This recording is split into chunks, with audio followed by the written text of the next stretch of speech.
Peut-on progresser en faisant 19 entraînements par semaine de musculation hardcore tout en étant naturel? C'est ce que veut nous faire croire Tom, un des participants au Devine qui est Nati du Corona Gym. Selon lui, c'est son entraînement spécial qui lui permet d'atteindre ce physique, 1m75, 91 kg sec, naturellement et aussi en consommant 6000 calories par jour. Et il a révélé son entraînement, on va l'analyser aujourd'hui, et si vous doutiez qu'il était naturel, c'est pas ça qui va vous convaincre. 19 entraînements par semaine, plus de 30 heures de musculation. Alors, je vais pas vous faire toutes les séances, ça serait une perte d'énergie mentale, mais on va regarder la première, déjà le dos. On attaque, pull-over cord plus tirage vertical serré, donc 20 à 30 reps, puis 12 à 15. Déjà on s'arrête. Là, on fait un bicep qui peut monter à 45 répétitions sur le même muscle. Est-ce que pour vous, c'est pertinent, du moins optimal pour l'hypertrophie? La réponse est non, ça fait quand même beaucoup de répétitions. Évidemment, ça va créer un stimulus, surtout si on est débutant. On va plus bosser l'endurance, les fibres de type 1 qu'autre chose. Que quand on fait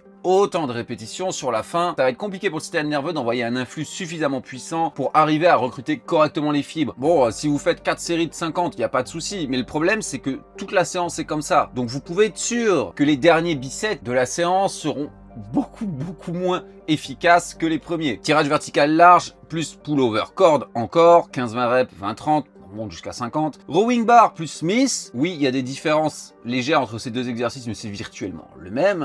Rowing machine plus tirage horizontal prise large, low row plus tirage horizontal. Alors, à chaque fois, on est entre 15-20 et 20-30 reps. Comprenez bien que les séries les plus longues, et si c'est des biceps encore pire, 30-40 reps ou plus, c'est littéralement ce qui va créer le plus de fatigue, et ça a été admis par la recherche, c'est le moins efficace justement pour ça. En faire un peu, en faire de temps en temps, il n'y a pas de souci, mais justement, plus on progresse dans le temps, plus on est expérimenté, aussi on est confronté à des plateaux d'hypertrophie, on devrait s'en éloigner pour aller vers quelque chose de plus modéré, justement par rapport à la génération de fatigue. Plus on est fort, plus on est musclé, plus on est expérimenté, plus chaque série qu'on va faire va générer de la fatigue. Au total, on a 20 séries, sauf que bon, c'est des biceps. Certains pourraient nous dire que ça fait 40 séries dans une séance. On va couper la poire en deux, ça en fait plutôt une trentaine, parce qu'évidemment qu'un bicep, c'est plus fatigant, ça crée un peu plus de stimulus, mais beaucoup plus de fatigue. On est sur une fourchette de très haut volume. Il y a des anciens parmi vous, vous êtes certainement intéressés aux entraînements de Tom Platz, de Serge Nubret, qui étaient fans du haut volume pour diverses raisons.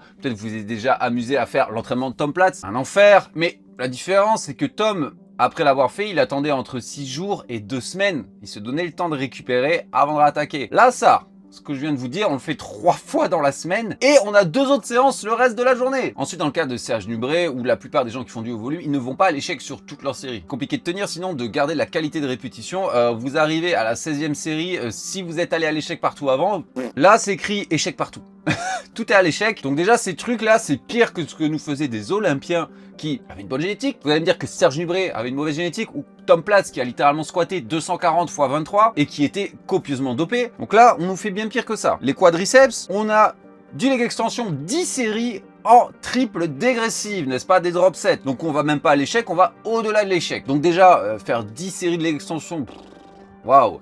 Mais il y a quelque chose qui me choque, c'est que tout est à l'échec et tout est à la même charge. Comment est-ce possible? Je vous dis, on oublie même les dégressives. On fait 10 séries de 30 au leg extension. Si c'est à l'échec, c'est impossible de garder la même charge, même en attendant 5 minutes, même en attendant 20 minutes si vous voulez, sur 10 séries. C'est impossible. Et pour ceux d'entre vous qui font des dégressives, vous savez très bien que vous en faites une, vous essayez de refaire la deuxième. La plupart du temps, vous n'arriverez même pas à faire le même nombre de répétitions au même poids. Alors imaginons que c'est un Viltrumite, son père Somniman, il arrive peut-être à en faire 5 avec les mêmes charges, mais c'est certainement pas 10. Donc déjà, là, pour moi, il y a du bullshit. Soit il ne va pas à l'échec, soit il ne garde pas la même charge. Donc là, au total, dans la dégressive, on a 50, 65, 75 reps. Donc c'est littéralement pire que ce que faisait Tom Platz. Et quand Tom Platz faisait ses séances haute intensité pour les caméras, il faisait pas 8 séries comme d'habitude. Est-ce que vous avez déjà essayé de faire une dégressive? Déjà essayé de faire 30 reps au leg extension à l'échec et de continuer derrière, et de continuer derrière, et de continuer derrière. Moi oui, parce que mon ancien coach, John Meadows, il était fan de Tom Platz. Il nous faisait faire toutes ces techniques de merde. La douleur que ça fait, je peux vous le dire, il n'y a pas d'ovni, de je sais pas quoi,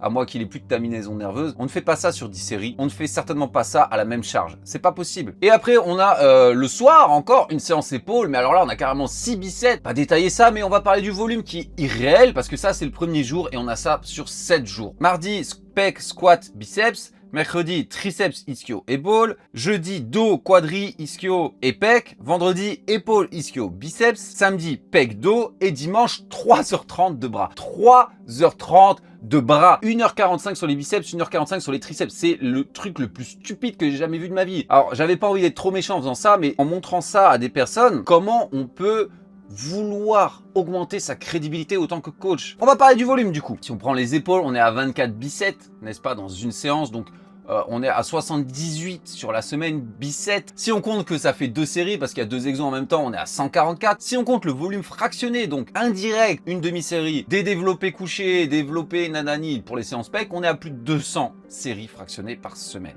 Ok, il y a une méta-analyse et méta-agression très intéressante sur le volume qui est sortie récemment, qui montrait qu'il y a une relation dose-réponse entre le volume et l'hypertrophie, environ jusqu'à 40, peut-être 50 séries par semaine. Et au-delà, ils savent pas si ça rapporte du muscle. Je parle de séries fractionnées. Là, on est quasiment à 200. Même si on se base sur 78 séries uniquement, on oublie que c'est des biceps, on est à plus de 100 largement. On fait quasiment le triple.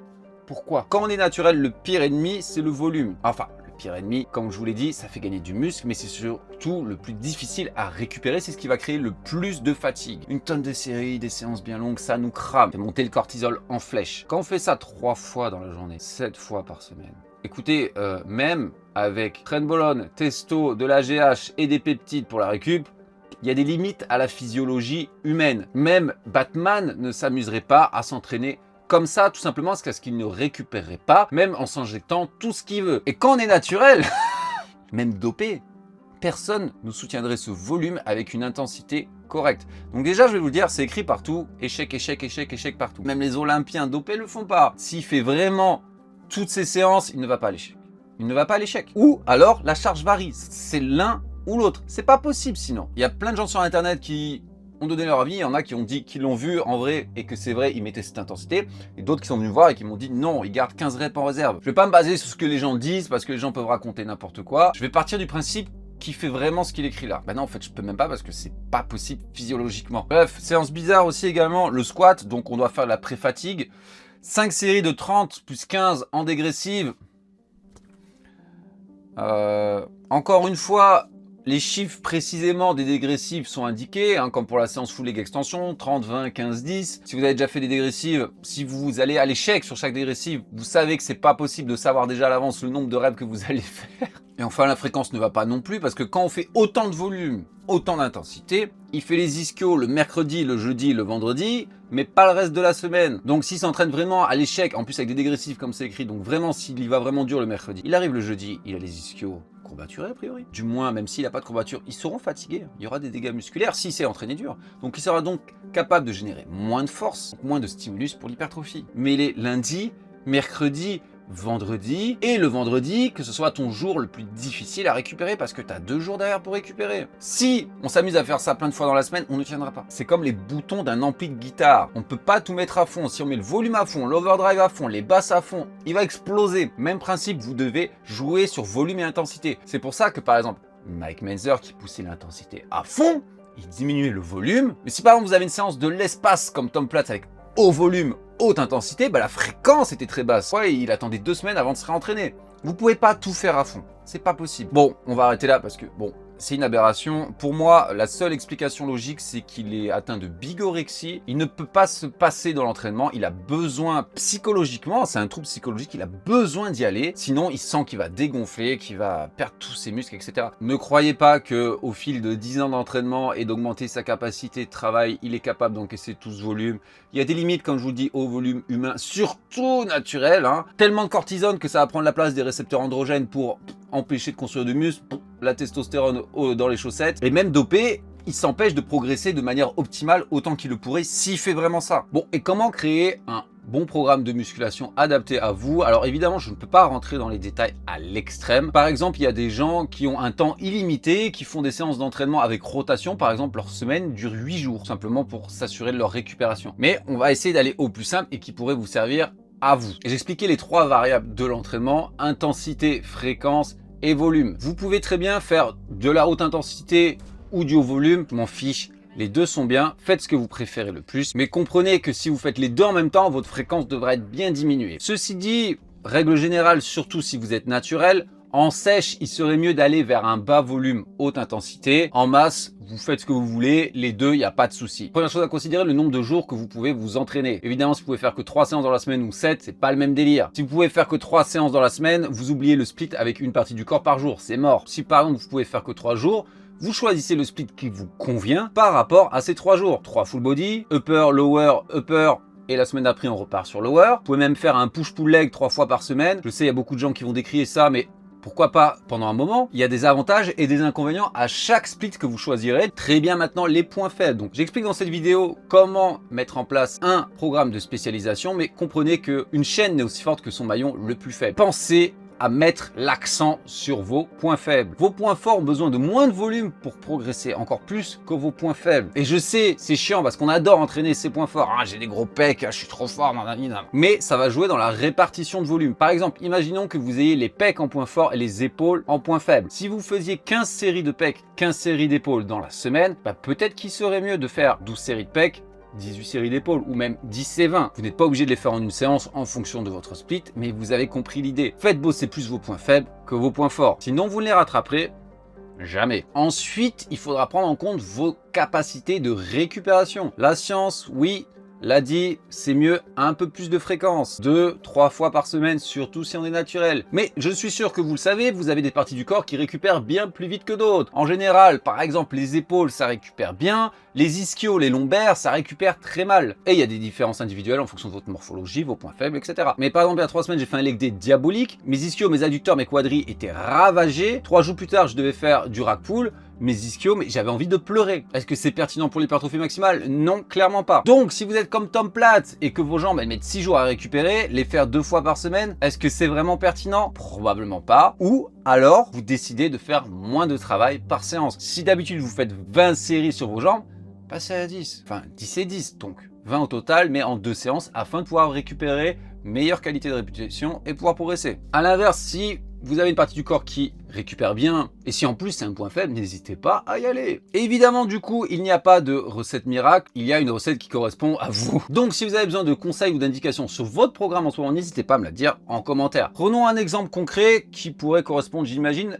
à mon spectateur moyen, on va dire au pif, homme de 35 ans, peut faire 4 séances par semaine, longiligne, donc bras longs, jambes longues, torse court, point faible, pec, jambes et bras. Qu'est-ce qui pourrait être excellent?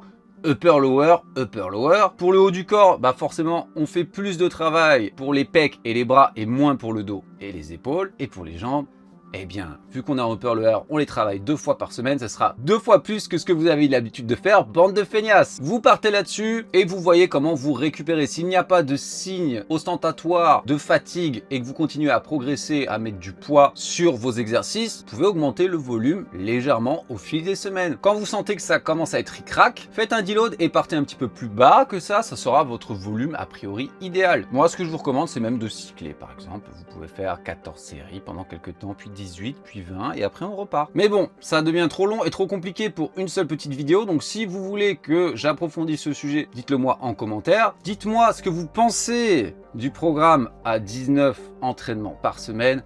Est-ce que c'est tenable pour un naturel? Est-ce que c'est même pertinent pour quelqu'un de dopé? N'oubliez pas de liker la vidéo, ça vous fera toujours dépenser une calorie. Et si vous avez besoin de coaching personnalisé, de programmes personnalisés ou d'analyse morphologique, n'hésitez pas à me contacter sur mes réseaux ou sur mon site directement allperformance.fr. Et en attendant, je vous dis à la prochaine.